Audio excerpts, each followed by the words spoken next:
Charlie Hoffman 65. Greatest round ever. There were no 65s yesterday. No. Where Hadn't been one yet. No, and the weather was perfect. There have been two 63s, for those of you who are curious, in this tournament, in the history of this tournament. Both genius ball strikers in Greg Norman and Nick Price. Right. 65 on Thursday with the wind blowing and gusting sometimes up to 40. Just incredible. Maybe the best round ever played at this tournament. I would think so. I mean, I can't even imagine. No, I mean, he was low by 4, 5? Yeah, I can't remember. Yes. Well, 65, and I think he had a 4-shot lead, 60, I believe. 69 I believe he had, second I place. believe he had a 4-shot lead. That's incredible. Yeah. That's like Well, I Watson. know he had a 4-shot lead because I did hear the stat. No one's ever had a 4-shot lead at the Masters after Thursday. Oh, wow. That's the biggest lead ever, which, yeah, that seems right. That's It looked like incredible. he was playing on another course. Everybody else's ball was fighting with the Those damn wind. Popeye forearms, which Joel has a little bit too, just pounding these little baby draws just down the middle, which are just piercing the wind. Yeah, That's what you got to do in the wind. Oh, and one knockdown shot after another, just holding it off, just Well, playing. he's from San Diego. He's used to playing in some wind out there. So is Phil. So you look at all the guys that have won there. There's a lot of San Diego guys that have won the Masters. Yeah. You don't really think Yeah, about it. what but they really Stadler have. too, right? Stadler. I think Jordan's been to San Diego. He has. Tiger's been to San Diego. It's a good point. I've been to San Diego. Yeah, Seve was there, I think, a couple times. But I mean, I'm just kidding.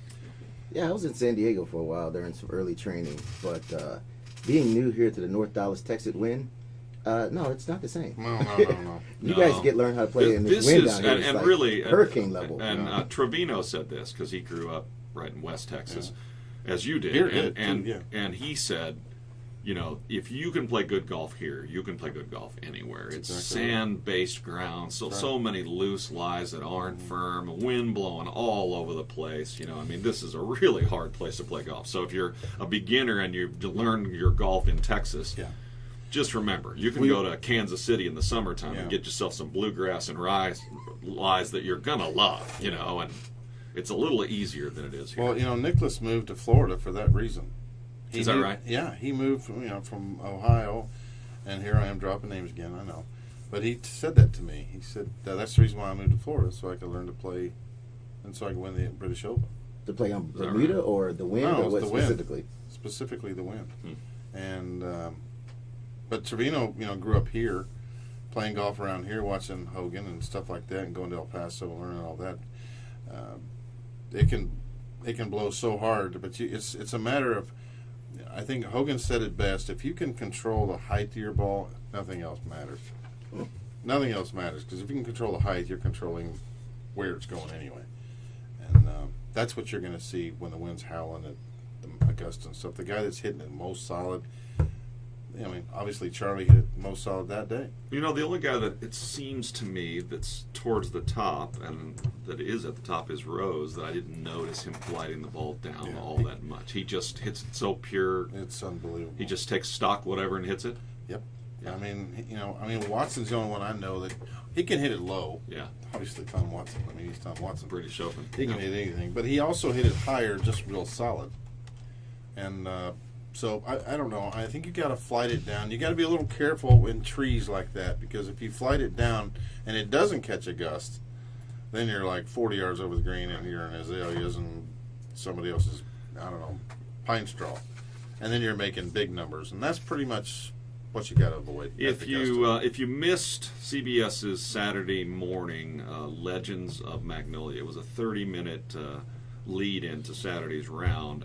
Some of the history that was there I thought was worth telling, because as many times as I've watched this tournament and Joel being on the PGA Tour for almost 20 years, there were things that I didn't know, and I think they're important enough to set up this morning for the history of this tournament. That the triumvirate started this thing out with Hogan, Snead, and Mr. Nelson, right? And in a 20-year period, they won, 12 times. I know.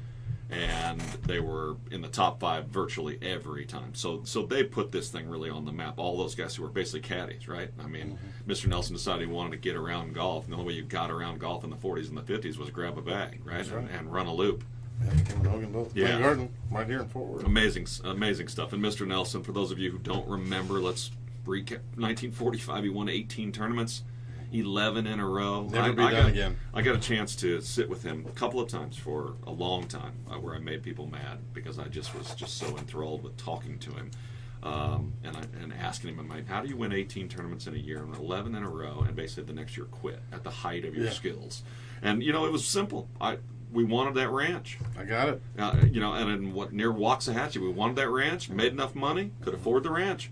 And he did tell me, he's like, Brady, back in these days we weren't making that much money. Yeah. So playing golf took all my time. Yeah. And I loved it. But I didn't have to have it. Made enough money, went and bought the ranch, started whittling and doing all the stuff that he did, right? And that's it. So Sam Snead learned how to play golf by hitting rocks with a stick. That improved his hand-to-eye coordination. Amazing stuff. He got the first ever green jacket. Did you know that? 1949, they decided they wanted to, make it different, make their tournament different, which it is completely. And he won the first ever green jacket in 1949. So what did they get before that? Is the trophy? A trophy. Just a regular pat on the back. A trophy. Yeah, and just a little cigar? And a nice pat on the butt. The cigar, yeah. Got to go to the winter locker room with scotch. a cigar? 1937 to 1957 with these three for gentlemen. They had 7 wins, and they were in the top 5 23 times. Yeah, that's might be why they're in the Hall of Fame. Yeah. So it graduates from those 3, obviously, some years later, to the big 3.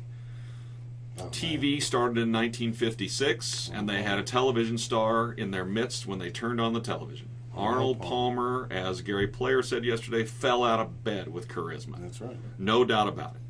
And I think that was probably deep in the middle of this, part of the angst between Arnie and Jack. Not only was Jack trying to beat the guy that everyone wanted to win, Jack didn't have the charisma and didn't make people love him without even trying like Arnold did. Agree? I agree. Arnold was just, oh man, you just love the guy. You just met him and you just love the guy. And Jack, well, you were eventually going to love him because he's going to win everything. Yeah. You were going to respect him first, and then yeah. And once you meet either one of them, you'll know that. Arnold put this tournament on the map. He really did. The triumvirate certainly did, but television and Arnold combined. TV starts in 56. Arnold wins in 58, 60, 62, and 64. And this tournament is off and running. Mix in the middle there the hated one, and Jack wins in 1963 and beats everyone's hero, wins again in 65, again in 66, and wins 6 times. And now he's in the middle of it, and then the big 3 is finished off by, we finally have an international player that everyone's willing to embrace. Gary Player wins 3 times, 61, so he's in the middle of the big hit. All of it. Yeah. And then he doesn't win again, interestingly, for 13 years. He wins in 74 and 78, and we have our big 3. 12 jackets among the big 3 in a 20-year stretch. And that's amazing. By the way, Gary was the first non-American winner from South Africa. Right? That's amazing. Yeah. All right, so this is the Hozel Rocket, and I probably should have reset about 4 times, but I kind of got lost in my Masters lore. We set you up with Thursday's Jordan makes 9, shoots 73, but I'll tell you, never look to me to miss a beat. Charlie Hoffman 65, maybe the best round ever shot at Augusta. And we now progress through Saturday. Now we have a leaderboard with Rosie and Jordan and Garcia and Ricky as the top 4 that look like they have the greatest chance to win. When we come back, we will continue talking about the Masters. Sunday, April 19th, the 81st Masters will be underway in a few hours, and we are going to have nothing but phenomenal theater. We'll talk a lot more about it when we come back to the Hozel Rocket right here on ESPN 103.3 FM. Yeah! I like this even more. Oh, you're in there. And good morning, welcome back everybody to the Hozel Rocket. We hadn't seen any Hozel Rockets at the Masters, at least not on camera. I have seen Jack hit shank at 12 before. Seen a few sideways shots before at the Masters, but good morning to you. Happy golf. It is Sunday morning. Going to be a tough day out there. The wind's going to blow. It's going to be a little overcast, and yet I still recommend you get out there as quickly as you can this morning so you can get back and watch the final round in the great theater of the 81st Masters in Augusta, Georgia. Sitting here with Joel Edwards, 16-year PGA Tour veteran and winner on this amazing tour. And if you've ever been around a PGA Tour player and you're a golfer, who they are and what they do with golf clubs and little putters and all that other stuff they have is friggin' amazing. It is amazing. Playing golf with Joel Edwards is amazing. Just stand there and watch the ball go in the same damn spot every time he hits it. When he misses a green, he gets up and down. Every putt is the right speed. Steve, Yeah, I mean, Steve he Winningham tells sitting you here with us, something, American and, hero. Oh, keep talking. Just keep talking. Yeah, and it does something. Listen, He it's tells you where it's just the going to go, and truth. it does it. It's insane. I've witnessed a hole-in-one already from this man at about a 30-mile-an-hour crosswind, 182 side wind, and the rest of us are hitting, shots up the grain silo, and Joel's hitting it in the hole for the 16th one hand time. release. Yeah, Oh. it's a beauty. We are talking again in this segment about the Masters. It is the major story, and we're set up to have a phenomenal Sunday, no doubt about it. We will I like have, that other segment talking about me. That's it. That's all we But got. one We thing may not do that tease again Joel for a about how month. good he is. We never say he's 100 times more amazing as a teacher.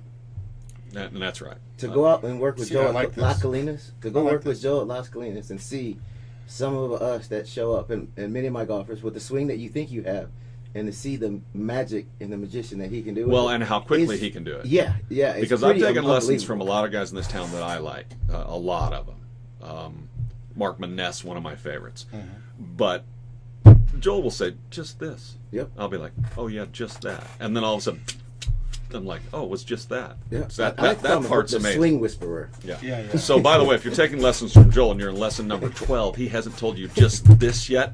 Yeah. You have more coming. You He's- have more coming. He's earning his money. That's all. Yeah. It is the Hozel Rocket, 103.3 on your FM dial. We are thrilled you're listening. Appreciate it. Still a new show. Show number 8, I believe, we are working on here. We're getting our sea legs a little bit, trying to entertain you, give you as much content as we possibly can. This show should be relatively easy. The Masters in full swing. If you'd like to call and be a part of it, 855-787-1033. Text us. Begin with ESPN, and then it's 64636.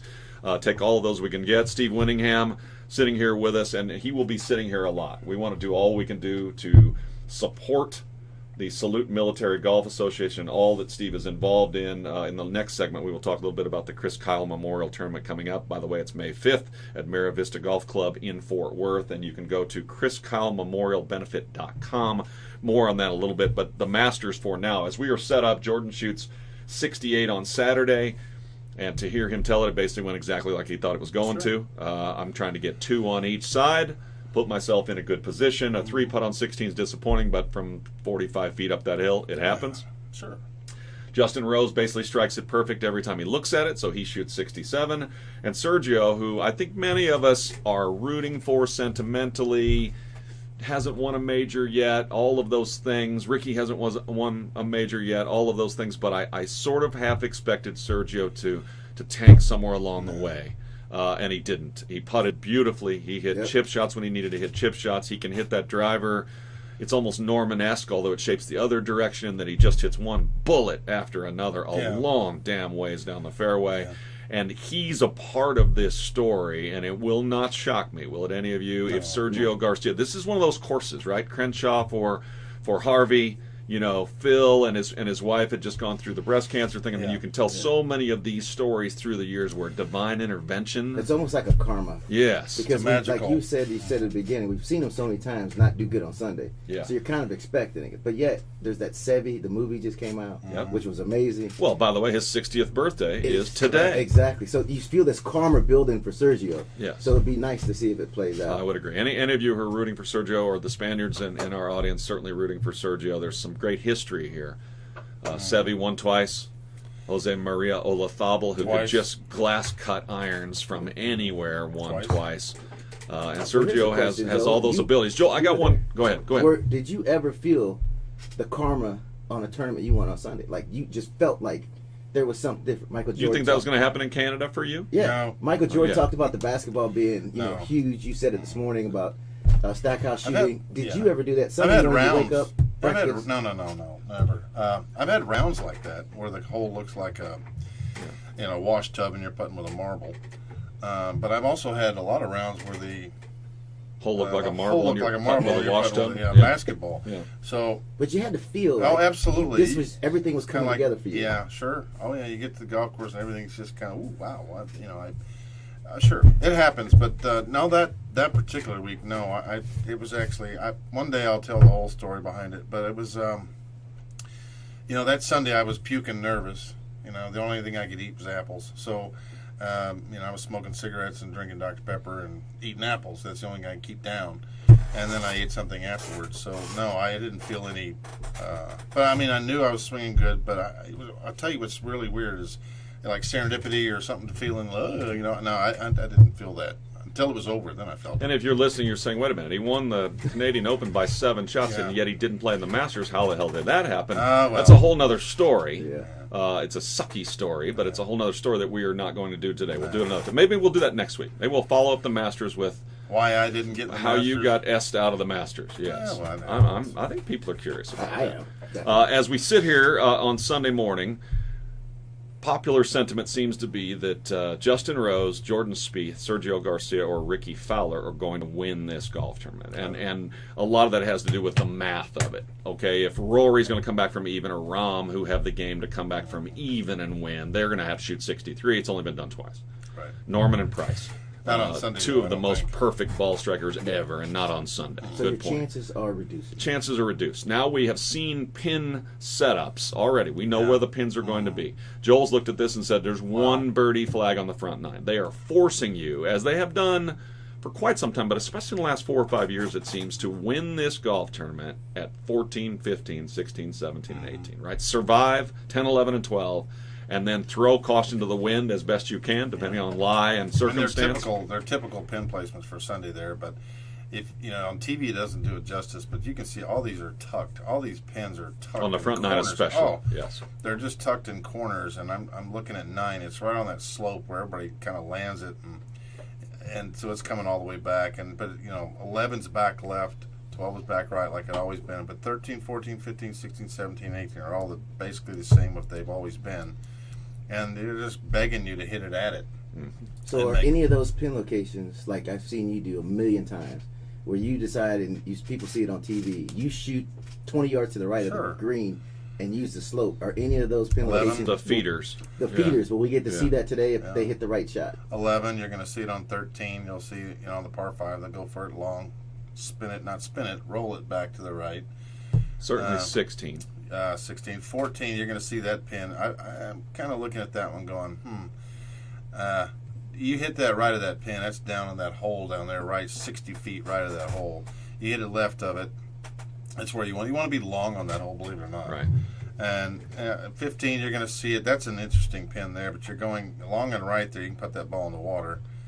On the slopes, you're just going to, you know, like 18, you can see it. There's a slope there, pins in front left, like it's always been, like where the kids just putted for on Sunday, last Sunday. It's amazing to hear him just in 30 seconds Oh, just yeah. dissect the entire course and have a game plan that none of us playing golf can even see yet. For any of you that are upset that we left some names out, we're not being Ryan Moore, watch dismissive. him We're not today. being dismissive of Ryan Moore, nor certainly what Charlie Hoffman has done Don't to put forget my himself buddy in Willie McGirt. position. Yeah. Adam Scott may be the best ball striker with Rose and a couple others that we've ever seen. The Yeah. shorter putter seems to be a little bit of a nemesis still. Charles Schwartzel has won the Masters and is at -2. So there are some names that we aren't including. We're not at all meaning to be dismissive. We'll add Willie McGirt. And Willie McGirt, Willie McGirt's a who's a military-friendly, buddy of yours. awesome guy. Yes. We're pulling for him all the way. Well, the McGirt story, along with Hoffman, was a good story. Both of them saying they started coming here. McGirt, when he knew he was going to be in the tournament, started coming, playing practice rounds in November and December and January. That's great. And I guess he got 5 or 6 rounds in. And he said the reason that he was so comfortable on Thursday with his wonderful round along with Charlie's was every time he'd come in November, December, January, the weather was freezing. awful. It was freezing. The Oh, wind wow. blew from the north 30 miles an hour sideways. So when he teed it up on Thursday, he's like, oh, yeah, okay. this is how I usually play this course. Oh, wow. Oh, wow. And so it That's had good- so good so idea. mentally Sure. he was accidentally really ready for a crap day on Thursday. Wow. Interesting. Okay, I love the pairing of Jordan and Ricky. Yeah. I really do. They're buddies. Yeah. Yeah. They're of the same, roughly the same age group, Yeah. same mindset. Both of them were stars coming in and have gone ahead and become stars. Ricky looking for his first major. A couple of interesting notes on Ricky. He's only hit 57% of the greens. But is that because of the wind, or is that because he's just not Well, the hitting? wind didn't blow yesterday, and he missed a bunch of greens yesterday too. He's putted like a genius, but I would Which think is what you got to do in Augusta. unless he doesn't hit it a little bit better, I'm worried about Ricky's opportunity to win, and I would certainly be rooting for him. Jordan seems to be the tactician, and Rose is hitting it dead perfect, and Sergio is the sentimental story. Are you okay with narrowing it down a little bit to those 4? Sure. Okay, I like that. I think I am too. Yeah. I liked Sergio yesterday in the post saying, golf is fun for me. Don't get me wrong. I feel great right now on the golf course, and I like this. It doesn't feel out of place for me to Wow. be at the top of the leaderboard. That's good. And normally it would be sort of a hem-hawing around, hope the world doesn't end and something doesn't hit me in the head on the way, out to the first tee. It's funny, too, how unfair it is. These facial expressions, tend to, like Eli Manning, the Giants quarterback, right? Dumb face, we call him, right? Because these facial expressions, and we have this whatever, hate's not the right word, but this disdain for him because of it. And Sergio, so many times with these wah faces of it just should have gone the other way and it didn't, and it's just like, oh my God, dude, I wish you could just go watch yourself on television. He probably did. He probably finally somebody grabbed him and said, look, stop whining. Yeah. This is the Hozel Rocket. This is our version of the Masters, Sunday, April 9th, 2017. We have theater in the waiting. The 81st Masters will kick off here in a few minutes. The leaders will go off sometime around 2 o'clock our time, so you probably won't see the leaders from hole number 1. We were talking about that. You'll probably see them from hole number 3 and 4, and enjoy the rest of the day, and we hope you do. When we come back, we're going to teach you a little something from crappy to happy. Hitting pitch shots and shots against the grain on tight lies, pretty tough. We'll get some agronomy notes, which I think is interesting, and Joel has a story about the great Tommy Bolt, a funny story. When we come back, we'll have story time with Uncle Joel as well. You're listening to the Hozel Rocket right here on ESPN 103.3 on your FM dial. We'll be right back.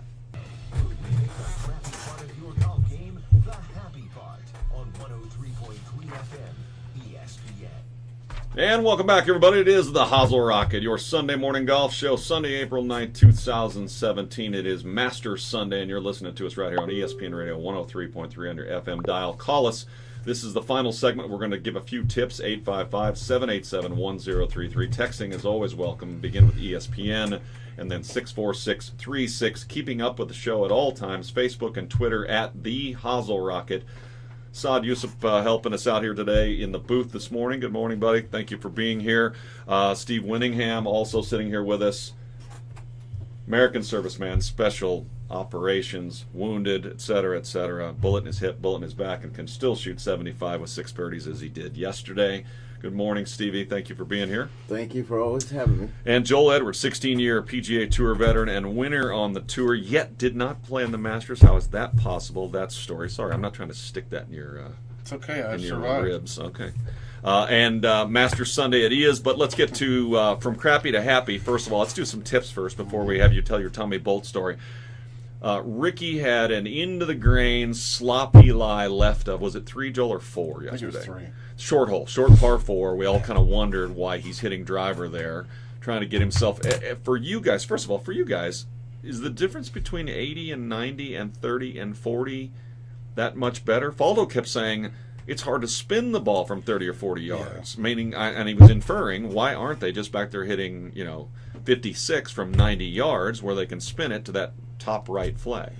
Yeah, I don't know. I mean, I have no idea. I mean, bad golfers, we all want to be closer. The closer to 30 is more like a chip rather than a full swing. That sounds better, right? I get it. And that's me. Oh, I can just hit a little no hinge chip shot somewhere in the middle of the green and try and get the hell out of here. I get it. But you guys throw dimes within a 4-foot radius every it's also time. like when you play the best ball things, and everybody wants to get close, and you never birdie the thing. You always, it's too close. Right. You got to go like back. Right. No, and that's because bad golfers don't practice from 30 or 40 but yards when too. He plays from 80 yards. It's just like hitting 10 yards when Joe swings. Absolutely. Anyway, Ricky got stuck far left. Doable. He's got 35 yards, 40 yards, but he's in a puffy against the grain lie, and then still, because these guys are these guys, takes dead aim at a 4-foot spot, which he doesn't hit, and ends up being lucky to make bogeys. Yeah. What do bad golfers do from against the grain chip shots where it's going to stick? The edge is going to stick. The bottom's going to stick a little bit. Even if you do it just right and use the bounce like we've tried to teach you, it's going to stick. What do they do? They take way too much. They try to hit down on it, and that's the worst thing you can do. Right, because you're bringing the leading edge. Right, or you're bringing. I always say the only thing that's going to hit it fat is the heel part. That's the only thing. The heel and the leading edge. That's the only thing you can hit it fat. The toe can't do that. Right. So you might be able to dig. You have a tip here, don't you? Yes, give it to I'm me. getting there. Yes. I think faster, please. Yes, faster. Squirrel. Yes, I just walked by. So into the grain, especially wet, into the grain. You want this thing. I always say to have the toe slightly shut.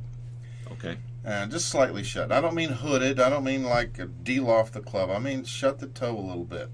just a little bit and make a longer swing with. I mean, that's just all you want to do. Yeah, the ball's going to come off a little lower, but it's not going to dig. I would say that's the most important part because people get that leading edge into the grass. It just grabs it with that grass and going what against we call you. laying the sod over it. Laying the sod over it, and then a lot of bad words come after that, and then they keep doing it. Keep The doing club it. throw. Like this commercial with the guy hitting in the bunker 6 or 7 times. That commercial makes me sick. So it's just like, you just get it out, dude. Right. You know, just walk it, throw it out, whatever. But you know, when you get over, and especially when it's wet like that, first of all, you're nervous.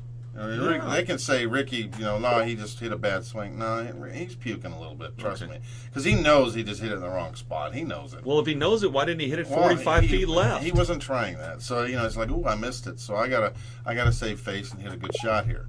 And he didn't hit. He missed his spot by like 2 feet. But at Augusta, what difference does it make? 2 feet is, 2 feet on a tour course is a lot. Yeah, it's back at your feet. That's back at your feet, and you're just kind of going. So just the key is don't hit it there. Yeah. So toe the toe in a little. I'm not talking a lot, just a little bit, and then make sure the golf swing.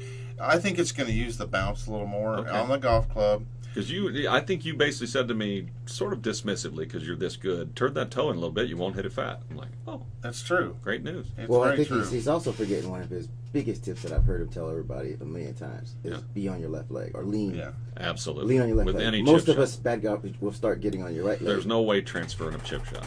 No. You got to lean on your left. And Joe said that a million times. I mean, you can lean, but the key is whatever your chip is, your shoulders should be on that chip. I mean, if it's like plane. 40 degrees up, your shoulders should be on that. But you got to lean into the hill, but your shoulders tilt. Okay. And so that's the key. Your weight leans into the hill. Your shoulders remain basically parallel with the hill as best you can. Right. Then you swing with the hill, whether it's down or up. Okay. Agronomy notes. I noted that I'm going to, on Monday, I get invited to go play in the Colonial Media Day, and then in a week or so we will go to the Byron, and I mentioned to you, hey, they will stand in front of us and tell us agronomy notes, which I find very interesting, about the mixes of the grass, about how low they're mowing things, and my immediate thought was, how soon do you guys get that information? Because I know you guys have 100 wedges and sand wedges and whatever else, so the minute you hear a certain mow length and this and that and the other, or the mix of the grass, or et cetera, you know in your head, oh, I need the high bounce clubs this week, or the no bounces fill off and hits, or whatever, right? Yeah, we know a month in advance. Okay. So you get it online. Get it online. It's through the PGA Tour links, and nobody can get on there except players. Mm-hmm. So it's private information. I mean, it's not like stocks and bonds, but it's private information about the golf courses. Mm-hmm. And what they have on there is agronomy notes. And it's usually a month out. And this week, everybody's looking at. I think they're going to Heritage this week, and they're looking at that, and they're checking on Heritage, what the shape of the course is in. Everything's a month in advance, so you'll get 4 courses there in advance, and that tells people, "Ooh, I want to go there." You know, that course is usually in great shape, or something like that. It might not be in good shape this year. It doesn't matter. It's playing harder, faster. A lot of guys are going to go. That's how they work it out. And so when you say agronomy notes for the average golfer, I mean, I've never heard of that term. Oh, notes about the grass. So literally. what is that for you, and what does that do for you? Tells me the what average the golfer shape has no clue. What shape the course is in. So it's not like the little book we see everybody look at on the green. No. That's but just also how it's going to play too, right? I mean, because they even tell you, like Augusta's gotten to where they're cutting their fairways against the flight now to try and remember we used to watch Augusta and Tiger have 80 yards of run out on a driver on 13. Now they're getting 15 to 20 yards of run out because they're literally mowing the grain the opposite way. And that's what you get. Like this hole is going to be mowed to run out this hole. Yeah, they change all that stuff. So over the years you get used to it. You know what to expect. But you're always reading it'd be like reading the liner notes on an album. I mean, it's just who did this and who did this. It's the same thing. Did you say does it? Do you think that an album? Yes, thanks for that. Compact disc. Did it ever put you into a tournament or keep you out of a tournament when you read agronomy notes saying, "Oh my God, it's going to roll fast this week. I want that or I don't." I mean, you always wanted it to run fast. Well, I just wanted to play. I mean, I never had a career where I could decide, I'm going to play. I don't want to play.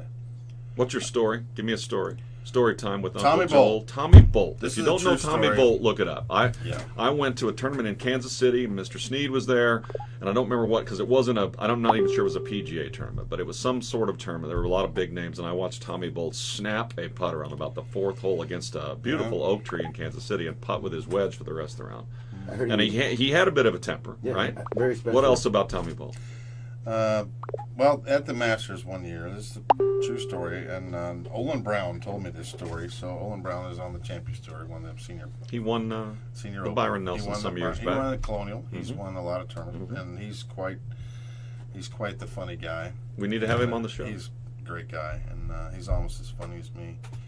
And You're listening to Story Time with Uncle Joel right here on the Yeah. Hozel Rocket on so ESPN picture, Radio. yeah. So 103.3 picture Tommy FM. Bolt. Tommy Bolt going to the Augusta, and he would get there. I guess a Saturday or Sunday before the Masters. I can't remember what year. It was in the 50s sometime. And he gets there and he walks up to Caddy Master and he says, "Hey, I want a caddy. I'm sick."